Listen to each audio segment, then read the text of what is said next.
Assalamualaikum warahmatullahi wabarakatuh. Nama saya Endah Dwi Ernawati, NIM 05339253 dari Prodi Ilmu Komunikasi.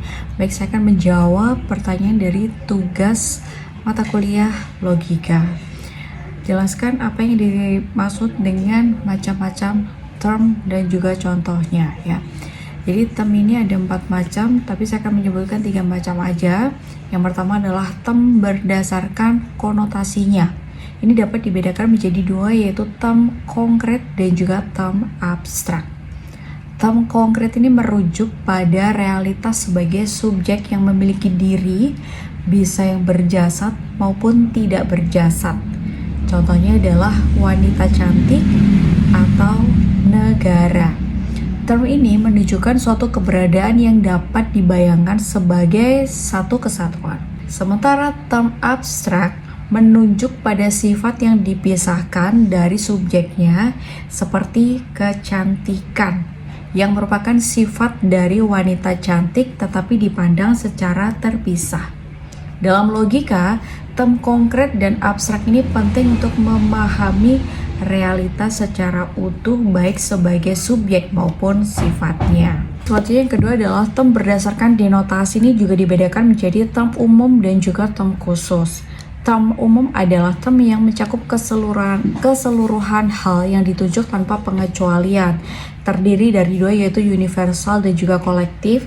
Untuk universal berlaku umum tanpa dibatasi ruang dan waktu. Contohnya manusia, hewan atau organisme. Sementara kolektif menunjuk pada suatu kelompok sebagai satu kesatuan. Contohnya rakyat Indonesia dan juga mahasiswa UGM.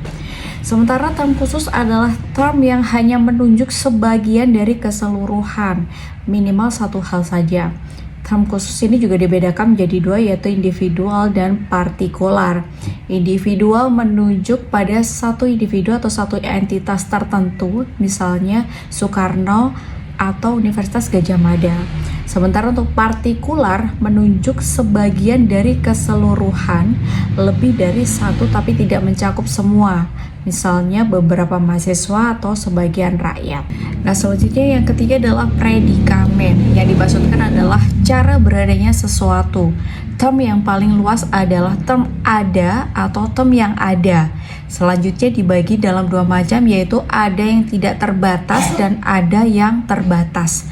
Sesuatu yang ada atau ada terbatas ini pasti ada unsur hakikat dan unsur sifat, atau menurut filsafat dinyatakan secara singkat terdiri atas substansi dan aksidensia. Substansi adalah hakikat sesuatu yang adanya terdapat dalam diri sendiri sebagai pendukung sifat-sifat, sementara aksidensia merupakan kumpulan sifat zat yang ada 9 sifat, yaitu kuantitas, kualitas, aksi, pasi, relasi, ruang, waktu, posisi, dan keadaan. Demikian informasi dari saya mengenai tugas tersebut. Terima kasih.